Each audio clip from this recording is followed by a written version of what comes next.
It's your half-assed reporter on a bike, James Kalm. And this evening I've got the distinct pleasure and a treat for you paintheads. We're going to run into the Marc Straus Gallery, and we're going to try to take a look at some paintings by this guy, Sandro Chia. I first bumped into Sandro's work when I was a young painter, just arrived in New York City. He was part of a group of artists that were coming on the scene. There was the Italian Trans-Avantgarde, and I guess the main players of that group were three gentlemen known as the Three C's, Cucchi, Chia, and Clementi. Gee, there's Walter Robinson. This was, little did I know it, but this was the beginning, or maybe the middle of a rediscovery of painting.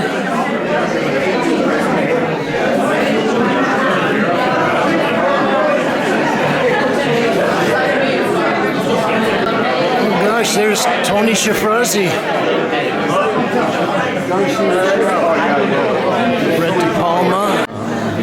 Brett De Palma.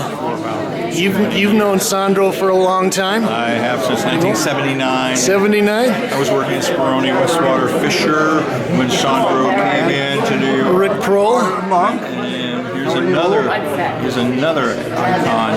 But no, Sandro broke open the New York art world in 1979. That's what I was saying. He kind of gave everybody a reason to go back and start painting again. Yes, he did. He connected with people in New York, painters at that time, you know, with people from the Mary Boone Gallery and sure, so forth.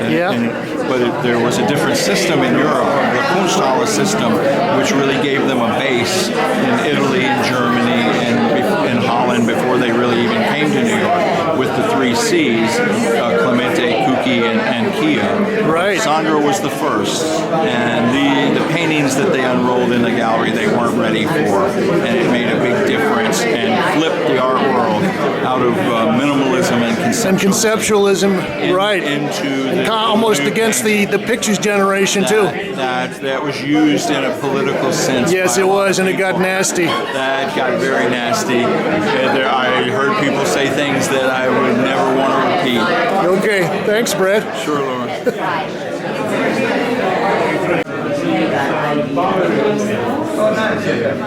This piece is titled Walking with His Genius, 2017, oil on canvas, 40 by 40. Well, Brett kind of briefly touched on some of the points I would like to talk about. You know, like Brett, I kind of bumped into Sandro as he was making his name in the New York scene.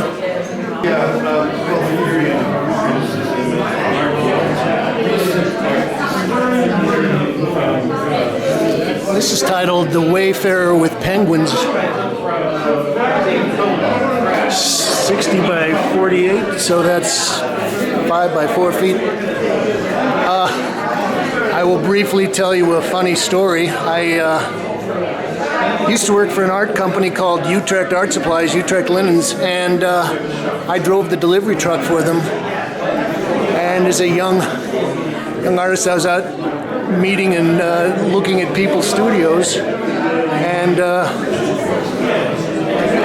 I ended up going over and making some deliveries to Sandro, and at that point Sandro was very hot. I think he was getting ready for a retrospective in Amsterdam at the Stadtlich Museum, and also maybe a big show at Leo Castelli's new space on Green Street. Anyway, he was very ambitious in making a lot of huge paintings. This piece is titled Tondo of Faces. Anyway, well, I just was delivering paint to him, and he liked the Utrecht paint, and he asked me, he said, gee, could you get these guys to make quarts of colored paint for me? And normally Utrecht only made white in quarts, and everything else, the largest size was a pound-sized tube.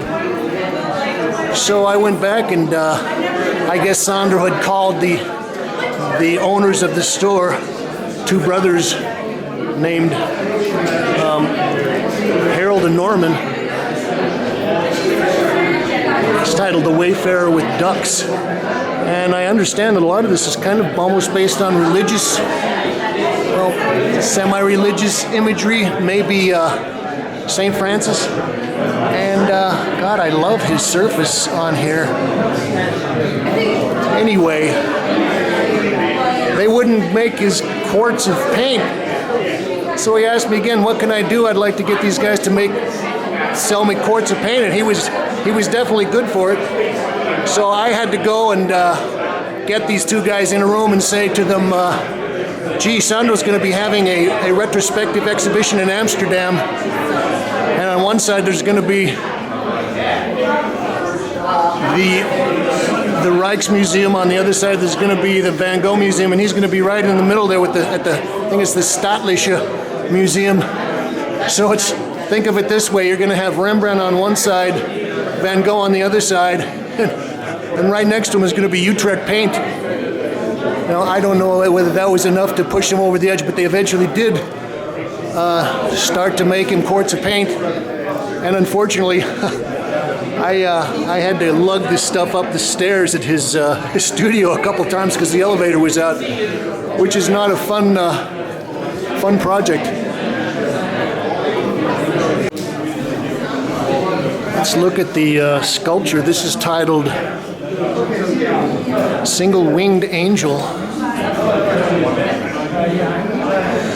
Now, I remember I actually had to deliver probably 300 or 400 pounds of plastiline to his studio. This was when he was up on 23rd Street.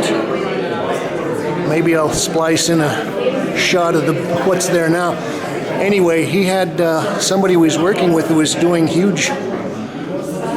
helping with a huge sculpture that he had in the studio. It must have been, 12 feet tall, 10 feet tall? And then I remember I was traveling around the south of France about 15 years later, and I actually saw a version of the sculpture in a museum there.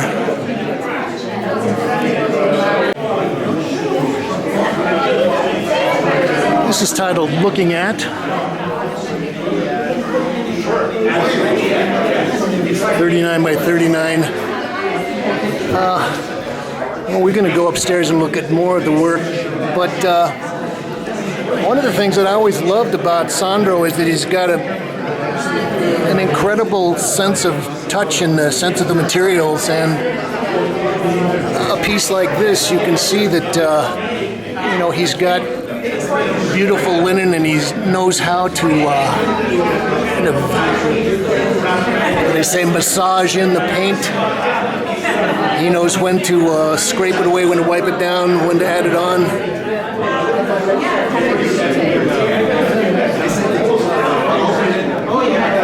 Okay, we'll go upstairs and see what's on offer there.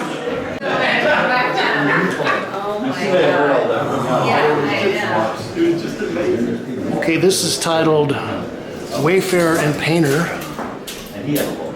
78 by 63 inches.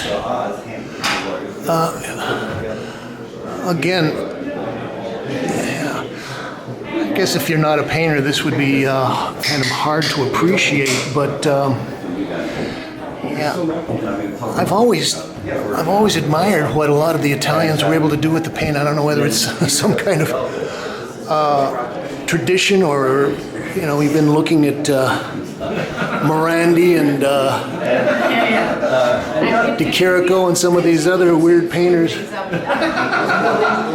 It's a beautiful little piece. It's titled Figure Resting 2014. But take, for example, these lines on the calf here. It's not just a brown line or a black line. You've got pedimenti coming through, so you've got red, green, blue.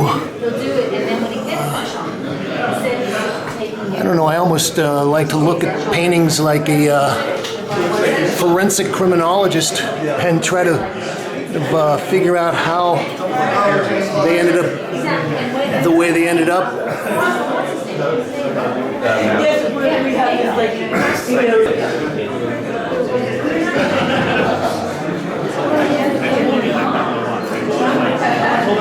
This is titled Volti 2014, and Walter Robertson buttonholed me and pulled me over and said, "Gee, they've got a..." Hi, Rick. It's a fun show, right? Oh, I love the show. Yeah. When did you first run into Sandro Chia? Facebook. We've been friends now for quite a while. It's really But nice. you didn't know him back in the early 80s when you were painting and the East Not Village really. thing was happening? I went to his opening. I never really got to know him. Okay. I wish I did. We're good friends now. Oh, that's He's great. very sweet. Yeah, and the paintings are pretty damn sweet, too. Oh, yeah. They're terrific in person. Yeah, I was a big fan from probably 1981, 82. And I used to deliver stuff to his studio. Oh, yeah. Wow. And so I love this the way is they're painted. this is 43 by 43. Anyway, Walter pulled me aside and said that Donald Cuspid wrote an essay that's on the website and said that all the paintings were different, but he didn't know that Sandro would come in the night before the show opens and repaint everything. You're kidding. Well, Really? that's what Walter said. It could be a little bit of an exaggeration. Maybe he touched over a couple of them. All right, Lauren. Thanks, Rick.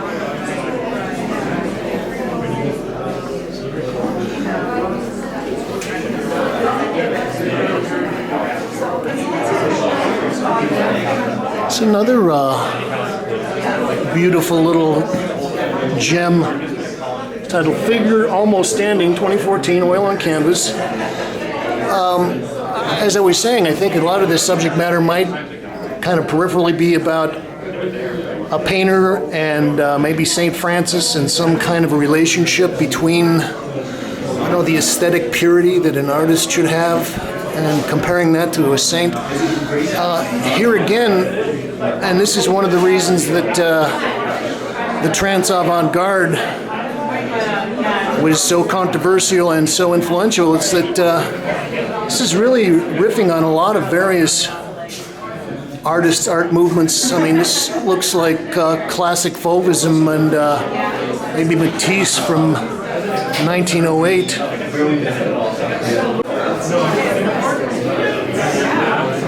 This is out in the open.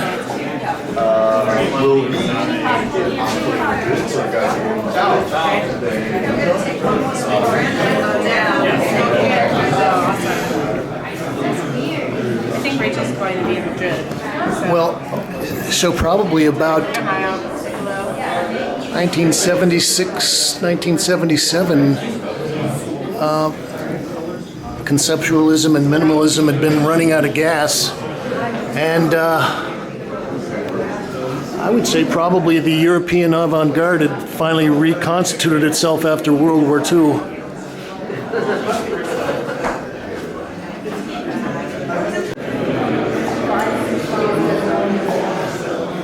And there was a new group of writers and art critics and magazines like Flash Art that were getting a lot of attention, excuse me. And one of the more influential writers and curators was a guy named Marcello Bonutio Olive. Hell, he could be here tonight, I don't know. Anyway, I think that by that time everybody had sort of gotten bored, at least in Europe, they'd gotten bored with the American hegemony as far as culture goes. And I think that they were also looking at the way that conceptualism is starting with minimalism, going into conceptualism, that they'd pretty much, I guess as Lucy Lepard said, dematerialized art. And And at that point, when you're down to nothing, maybe going back is not such a bad idea, or at least recasting some of these previous ideas. And in essence, that's kind of what the Trans-Avantgarde was all about. This is titled The Wayfarer, The Awakening Call. And, well, I'm just starting to notice a pattern here. Except for the pieces with the multiple faces, all of these paintings are basically single figures, and a lot of the figures have animals, mostly birds.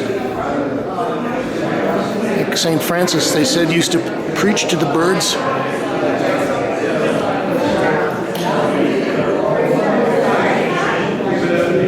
This is 63 by 51 inches. Well, when I first started looking at Sandro's paintings, he was using a lot of paint. Like I said, I lugged up hundreds of pounds of paint to his studio. This is titled The Wayfarer with His Cane, Dog in Italy. And I don't know, maybe these are self-portraits. It's kind of showing the progression of age of an artist.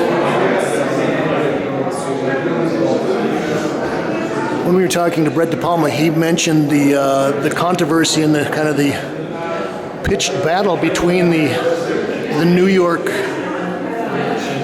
pictures generation artists and the I guess what you call the Neo-Expressionists, and that was not just the Italians but also the Germans and the French and the Dutch. Oh, I love that little flame of vermilion there.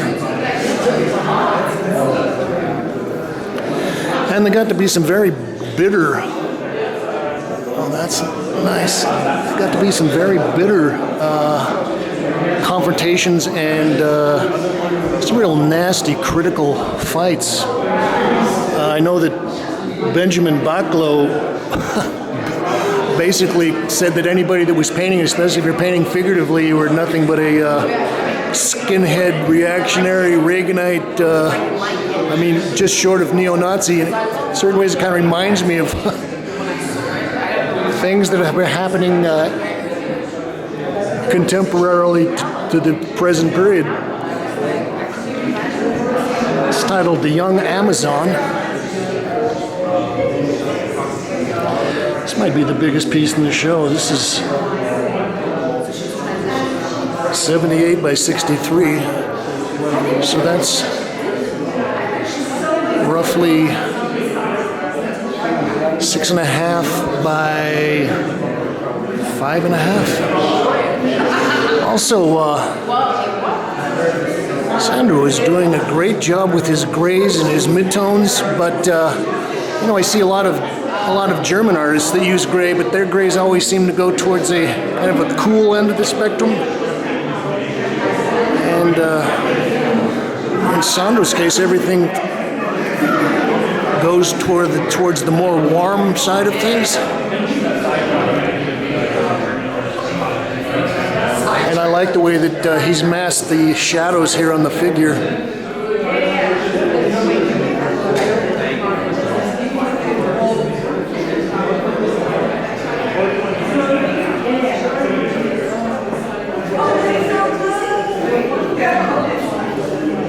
Those little shots of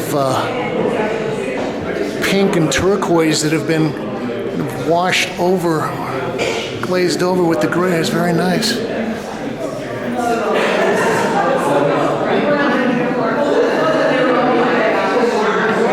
It's titled The Prisoner's Dream.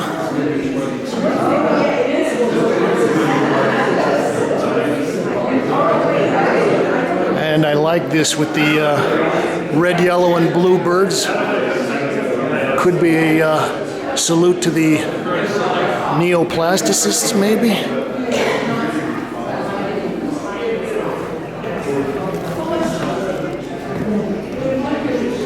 Well,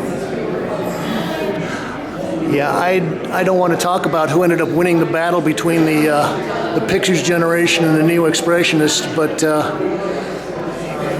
let's just say that the New Yorkers and the people that are in the institutions and the establishment here,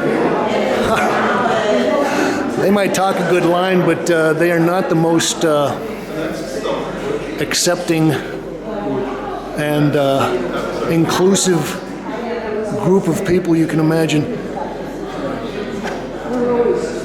This is a nice piece. Well, this is titled The Wayfarer with Penguins and Seals. And another thing I've noticed is that he's usually doing a lot of his modeling and kind of laying out his planes with the gray, kind of flattening things out. And then he's picks out a few little objects in each piece to give his little juicy shots of color to.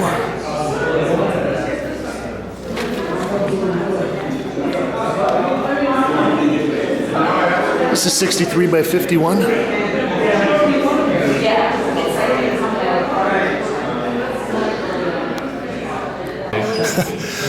Hi, I just wanted to say hello. I used to deliver paint to you when you were up on 23rd Street and you had your studio there. And, well, you mean a lot to a lot of painters here in New York, and I'm glad to see you're back here having shows. Thank you. Thank you. I like the show. Thank you. And I love the painting. Thank you. Thank you, Sandro. This is James Kalm, and we've just looked at an exhibition of new paintings by Sandro Chia here at the Marc Straus Gallery, 299 Grand Street on the Lower East Side. Thank you, Kate.